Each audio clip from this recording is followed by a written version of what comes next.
Voici un petit rappel sur les structures cristallines. Et je consacre cette partie à la structure cristalline de l'hexagonal compact, comme le zinc, le cobalt, etc. Et je commence par un petit rappel. Donc, la maille, elle est hexagonale. La base, c'est A, B, C. Or, la norme de A égale la norme de B. Donc, c'est A, A, C. Ce n'est pas le même vecteur A. Ici, ça signifie que la norme de B, c'est A, car A égale B. Donc voilà, l'angle entre A et B, les vecteurs de la base de la structure cristalline de l'hexagonal compact, c'est 120 degrés. C'est l'angle gamma. Voilà le schéma.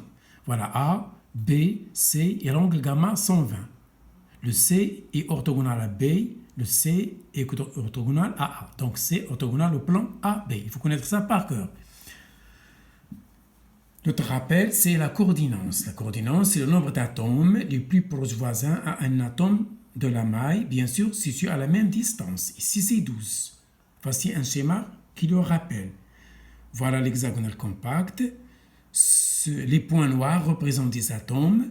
Voici un atome de référence. Il est entouré ici par 6. Il y a 3 en haut et 3 en bas.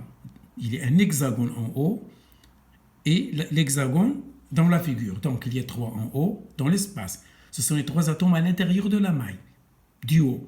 Ce sont les 3 atomes à l'intérieur de la maille, du bas. Donc, finalement, cet atome, il est entouré par 6 et 6, c'est-à-dire 12, situés à la même distance, la distance c'est A.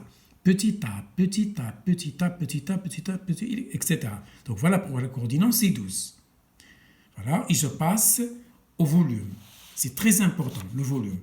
Le volume, par définition, c'est le produit mixte. Par exemple, de la base A vectorielle B fois la hauteur C, les vecteurs de la base.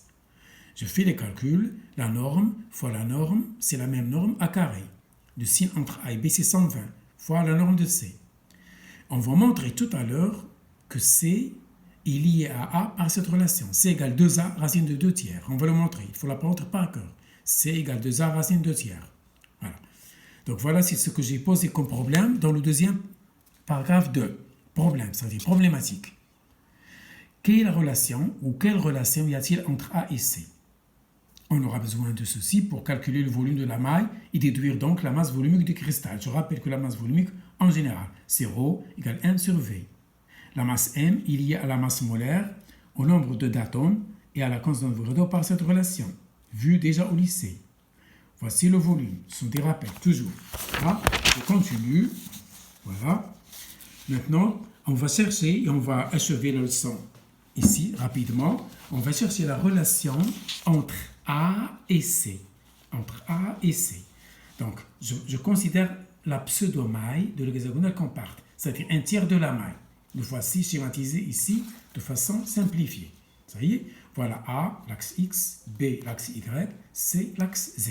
Voici la pseudo-maille de l'hexagonal compact. L'hexagonal compact est constitué par 3 pseudo-mailles. J'en ai choisi une pour expliquer le lien entre le paramètre A et le paramètre C. Ça y est, voici l'atome qui est dans l'espace à l'intérieur, situé à 6 sur 2 par rapport à la base. Voici gamma, très simple. Ça y est, donc regardez le triangle en bas. A, F, O. A, F, O. Je l'ai isolé ici pour vous expliquer aisément. L'atome qui est situé à 6 sur 2 à l'intérieur de la maille, je l'ai appelé E. Le voilà. La distance de A à E, c'est A, par construction. Ça y est, je projette le E au centre de gravité, ici, au centre du triangle. Donc ici, ce point G, c'est le centre de gravité du triangle équilatère AFO. Sa projection, je l'ai appelée H. Pourquoi j'ai fait tout ceci? Pour vous déterminer la relation entre le paramètre A et le paramètre C. Et voilà, tout est clair maintenant si vous avez le schéma devant vous. EG, c'est C sur 2. EA, c'est A par construction. AG, c'est les maths. AG, c'est 2 tiers de la hauteur. Ça, c'est dans les triangles. Hein? AG, le sommet du triangle, G, centre de gravité. Donc, du sommet au centre de gravité, c'est 2 tiers de la hauteur AH. À connaître par cœur. Déjà vu au collège. Hein? AH, la hauteur, c'est A. Le côté du triangle, c'est petit a ici. Racine de 3 sur 2. Utilisez le théorème de Pythagore et vous le retrouvez facilement. C'est les maths. Ça y est. J'applique le théorème de Pythagore dans le triangle AGE. Voilà. L'hypoténuse au carré, c'est ça. AE au carré. Voilà. Voilà. Égale ce côté au carré. EG plus AG. Je l'exprime ici. Je remplace, je simplifie et je trouve C égale 2A, racine de 2 tiers à connaître par cœur. Voilà pour aujourd'hui.